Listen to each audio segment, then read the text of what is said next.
talking music, building businesses, and the grit in the journey. We're Skrizz and Adam, and welcome to The Rise.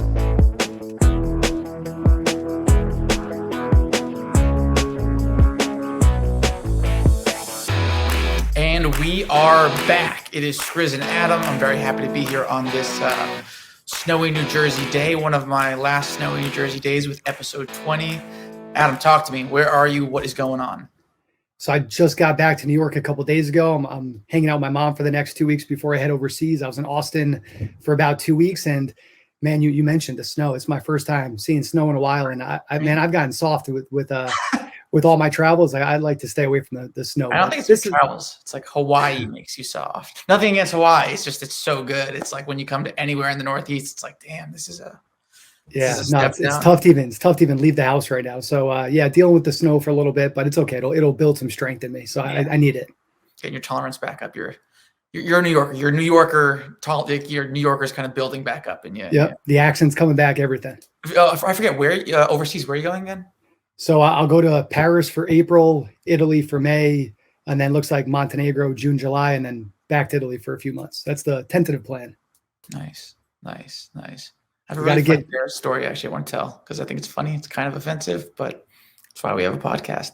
A really good friend of mine who I love, I'm not going to say his name, great guy. He's like, hey, he put together a show in Paris. He's from Paris.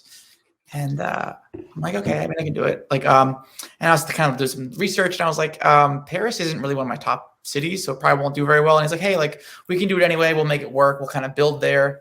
Just, rule of thumb in playing cities in general is you play there over and over again. You get more popular as you get more successful. Like London went from a top 50 city to a top 15 city. So it's like a building kind of philosophy. Whatever. He asked me to send over a press kit and some stuff that you send promoters and venues and stuff. And in it, I think I mentioned Kanye West as an influence or something. And he gets back to me and he's like, hey, that's just not going to fly in Paris. Can you get me the press kit without the Kanye West part? And then I talked to like my team of people who assembled it. They're like, yeah, like we hired someone off Upwork to make that. And it's like in a PDF file. So it's kind of a massive pain in the ass to remove the Kanye West thing. And I was like, you know what? I love Leo, my friend who set it up. But if Paris has a problem with Kanye West that bad being in my EPK, maybe how recent was that? Like maybe it's a liability for me to be there in the first place. So Paris, I look forward to the day I do play there. But for now, it's going to be on the back burner. I'll spend April warming people up to you. I'll make sure I play your music out there. Not tell them it's Skrizzly Adams. They'll start loving the music though, and then this way by the summertime you'll be welcome back into Paris. I love it. That's the plan. We'll have a new EPK that won't mention Kanye West then. But okay, cool. Paris, we'll all see you then. It sounds good. Talk to me. Episode 20. What's on your mind? So I was talking about this with my business partner this past week when we were in Austin, and like we've talked about this in the past, right? The whole thing about patience and things take time. We all know that. Rome wasn't built in a day. We can go on and on with all that stuff. But the thought I had was like, I'm 31 right now. I think you're 31 too, 31 right? As well. Yes. Yeah. So I spent the better part of pretty much my entire 20s getting my ass kicked with my business and everything that I was doing. And we all know that life has their highs and their lows, but you got to go through the lows of the journey to get to where we all want to go. But I was thinking about how I got my ass kicked for my 20s. I had failures in my 20s. I made every mistake you can make and so on and so forth. So that right now as a 31-year-old, I can experience for the first time in my first true time in my business life, the light at the end of the tunnel where, whoa, things are going really well right now. And it's just the beginning. But throughout the majority of my 20s, it was like, damn, is this ever going to end? Is that light at the end of the tunnel that everybody talks about actually coming?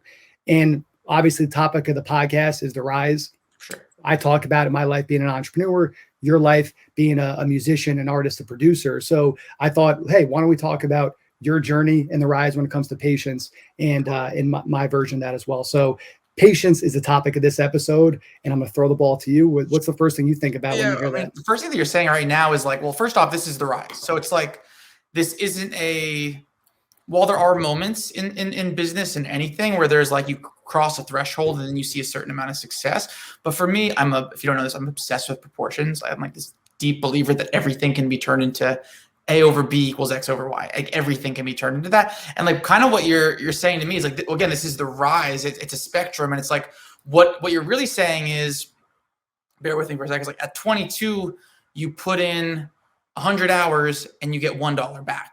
And then at 31, you put in $100 and you get $10,000 back. And it's more about the I don't want to use money and hours as a thing. It's just, that's subjective, but it's more about the proportion of payoff to what you're putting in. And like, my thing is like, I want to throw the ball back at you. Like, at what age, and I can pinpoint it, what age for me is like, at what age did the effort start, the payback, and I don't necessarily mean monetarily, the rewards start becoming proportionate to the output, became proportionate to the input? At what age did that start happening? Because I really believe it is an exponential curve. And again, with the rise, we might be looking back at this episode 5 years from now and be like, man, the payoff was terrible back then. The payoff is so much better now. So again, it is a spectrum. But I'm curious, at what point did it start evening out as a proportion? I started to see hints of success when I started doing real estate. So when I sold the company, I moved out to Hawaii. I was literally living on my dad's couch. So even though I sold the company, it was not some wild, successful, glamorous exit. Like, it was, holy shit, I'm just getting by. I'm basically still living on my credit card until the acquisition fully went through. Then I started to build myself up again.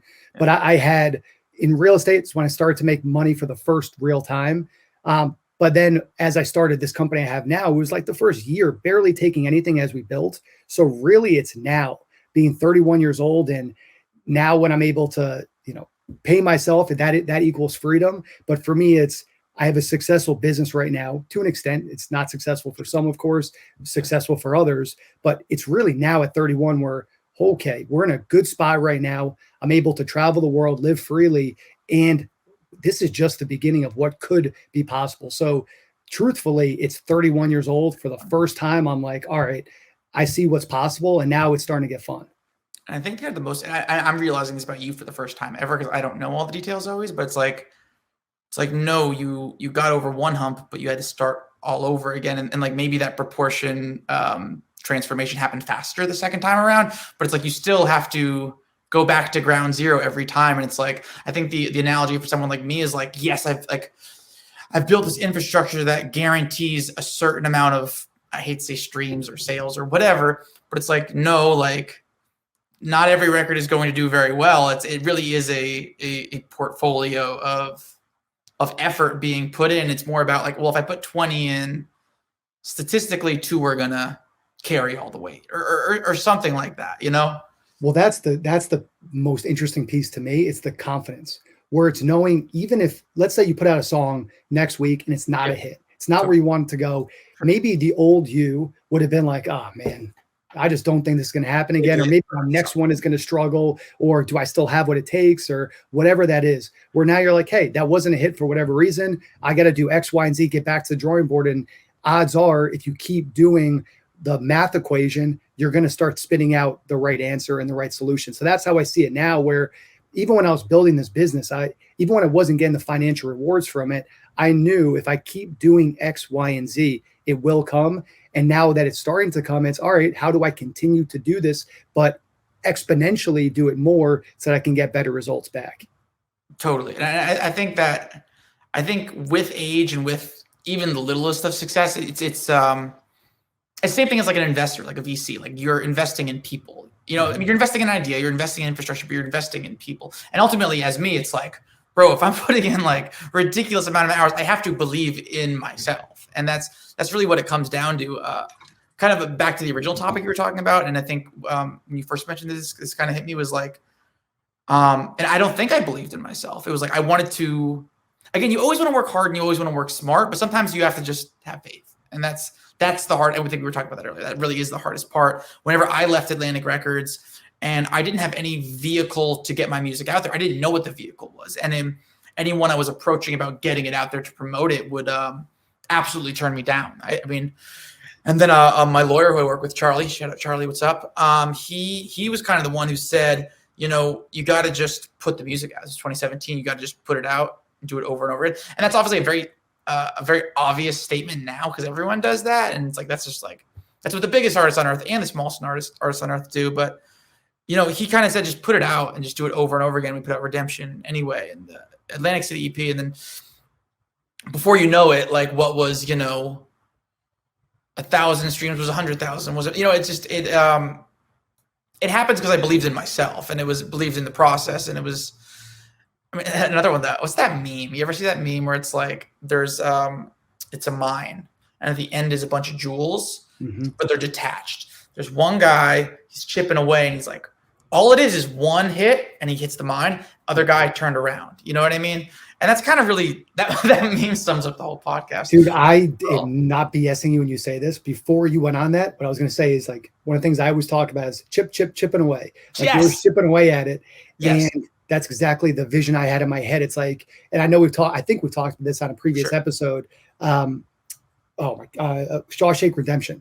Oh, you know, he's just chipping away, gets the tunnel, he escapes. It's just a little bit every day. But the problem is most people don't keep chipping and they stop right before where all you needed was one more hit, and that's where the gold was. But most of us, we stop before we get there because we just give up and we say, hey, this is too hard, taking too long, or maybe this isn't the right path. But if you just keep on chipping, and it's not like you just like, look, if you play baseball every single day, but you don't change and make the improvements you need to make, you're never going to get better at it. It's like learning, like right now I'm learning Italian. If I just, I part of it is because I've always been so bad at learning another language. Amazing. Where it's like a challenge to me to see if I can actually learn this and do this. Totally. But like, if you don't practice Italian in the right way every day, you're not going to ever learn it and you won't get good at it. But if you learn how to practice properly and you continue practicing properly, you inevitably will get better at it. Of course.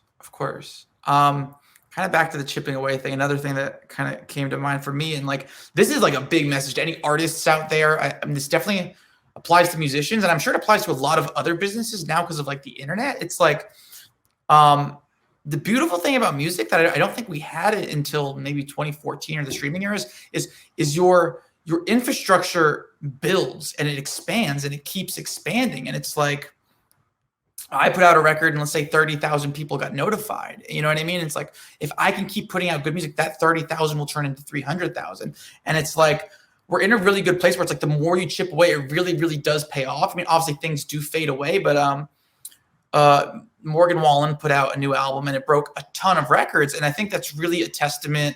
It was the first person ever to have 36 singles go on the Hot 100 simultaneously. But that was a testament that he built.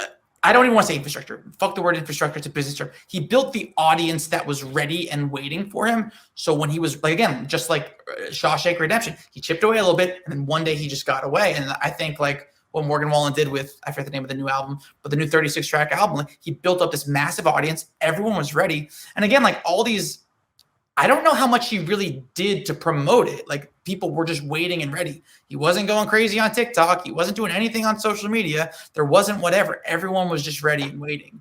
And when he put out all those songs, they all charted. And I think that's like, that's really the most inspirational thing. And like, again, I have no idea about Morgan Wallen's story. I totally respect the guy, but the team definitely built that up. You know what I mean? And I think whenever they released their first single, I think it has an EP that came out years ago that just flopped. They were figuring everything out, that they would be able to have such a input-output proportionate payoff like that. That's insane thinking about it. So it really is a good time for that. I truly believe it. Yeah, it's endurance. Like what I've learned more than anything is like life is an endurance sport. Business is an endurance sport. Good. The music industry is an endurance sport. No matter what you're doing, anyone who's listening to this, whatever you want in life really is just an endurance sport. And how much of an appetite do you have? How much can your stomach actually hold to get through the humps and the challenges and the pain to get you there? Because no matter what, if you want to find an amazing husband or wife, or you want to become a best-selling artist, you want to create a successful business, you want to be the best mother, father, whatever it is, like you got to work to get there. Work takes time. Work takes challenges. Work is not easy to get there, but it really is an endurance sport. I think it's mental endurance. I feel like mental endurance really is the big thing people don't talk about, because it's like, I know when I was starting to get my footing in music, not as a singer, more as a producer, I'd work with other artists and I do stuff. And I feel like people would work really, really, really hard for these moments. Let's say it was like the release day or a big show or something, and then they would stop. And I'm like, and that was when I at a much younger age realized like, oh, like why, like, no, that's day one. That was the preface. Everything you were working was the preface to day one. Like they were just so worn out and so emotionally, they were just stressed. People get like it's just very stressful. People get stressed. And then when day one comes, they think it's day 100. And it's like, no, that's actually day one. And Yeah, so I see this a lot in the business world. I'm curious in the music industry. I'm sure it's similar, but in the business world, like you'll see people that start a business and they're super jazzed up about it. You know, they'll post on Instagram or LinkedIn or TikTok or whatever it is. They're all excited, and it's going. They're posting, excited. Starts to slowly die down, slowly die down. Then all of a sudden you stop hearing about it, and then you find out they have a job at Liberty Mutual. And shout out to Liberty Mutual. Shout out to Liberty Mutual. If you want to sponsor, we got you. We gotcha. Is that kind of how it is in the music industry? Like people are really excited about it. I mean, totally. I mean, and that's where people are starting out. And again, like I was just on the phone with someone earlier, and it's like, yo, like I was explaining to a friend real quick. I'm like, the curators want to hear from the people who are selling, millions of records, because there's so much bullshit to sift through to find the people that are actually doing it. It's like, I forget, like 95% of all the artists on Spotify don't have 5,000 streams. You know what I mean? It's like there's so much bullshit. And I think there's so many of them because they can't get over the hump. And I have so much respect for people trying to. It's the hardest fucking thing on earth. But it is like, you're like going hard on socials, going hard on everything, doing everything. And it's like, I lived it. I dropped an EP in 2014 and nothing happened until 2018.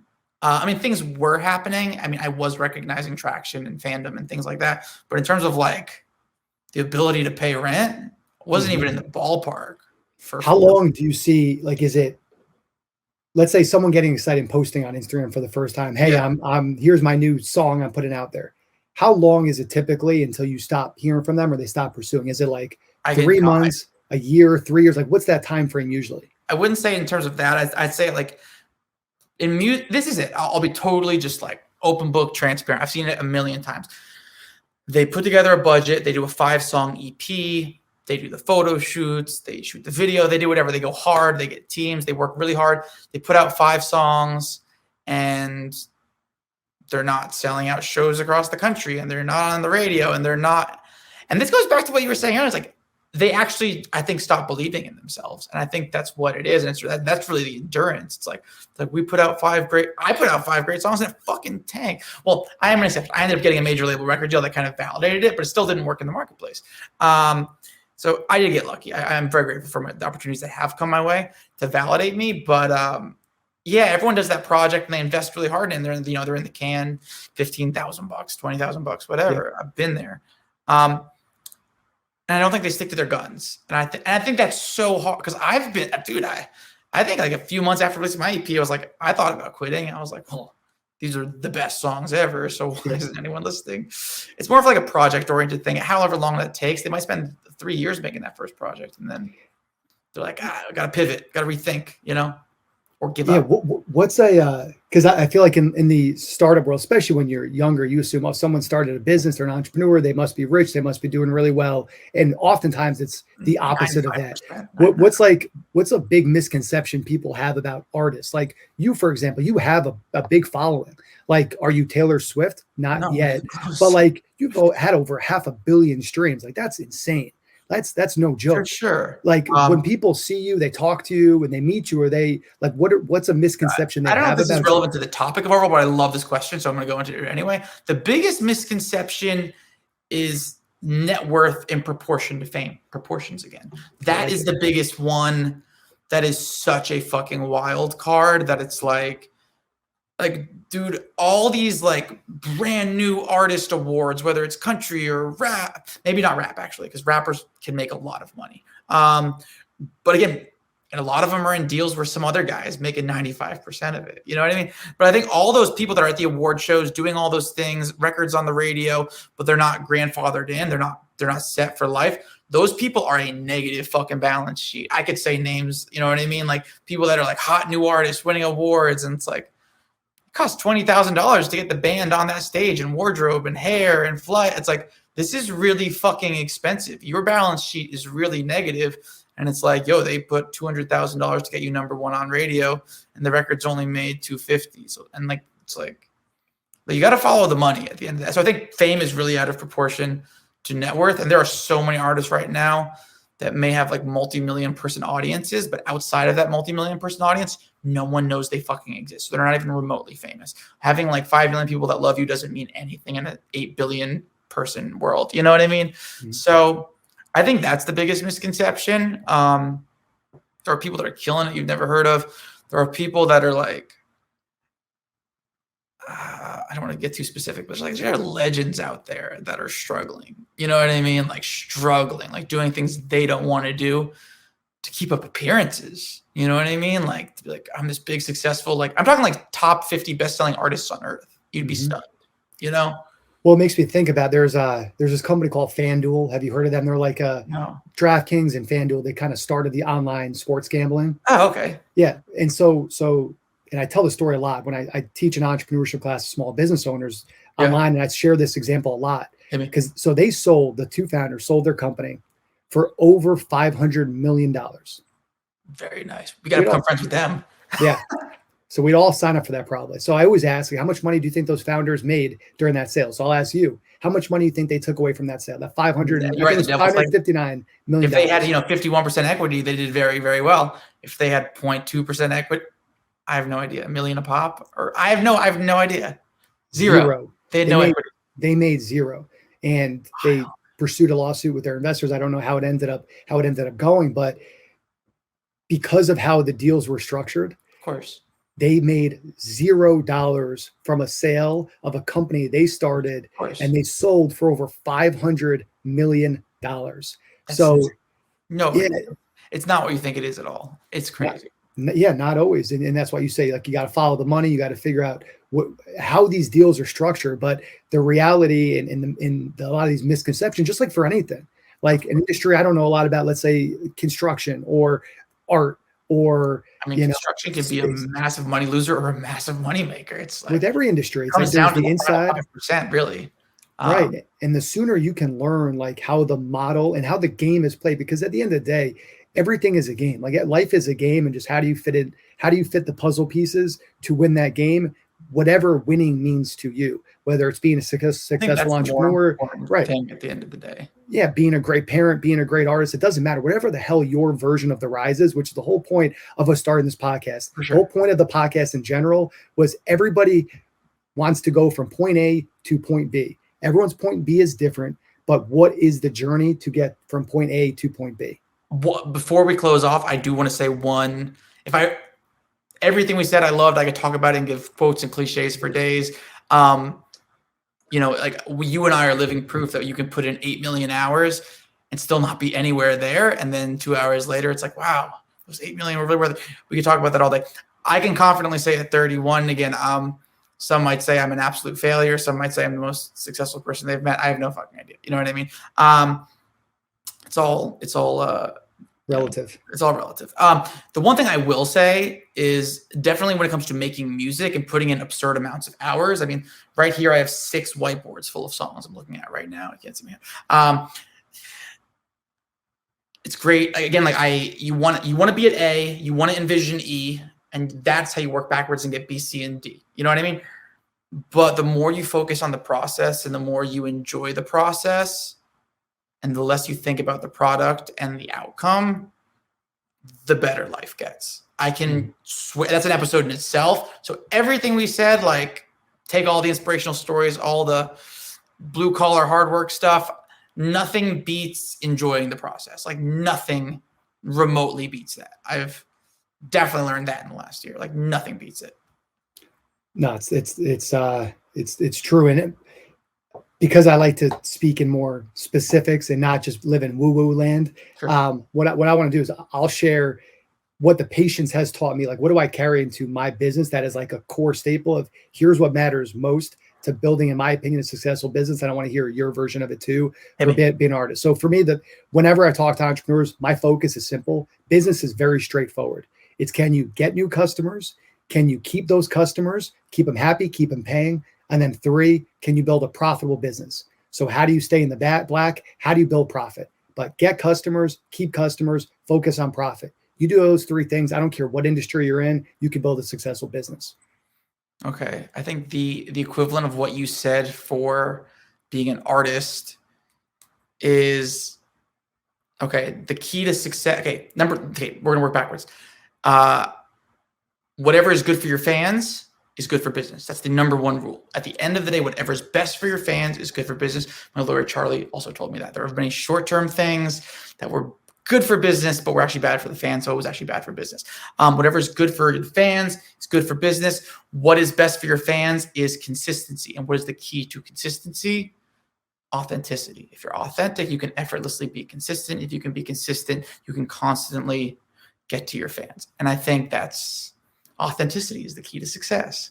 Authenticity, consistency, feeding the fans. That's my my 3-point success story. I like it. I like that. That's a good way to wrap it up. And unless you got anything else, man, I'm good.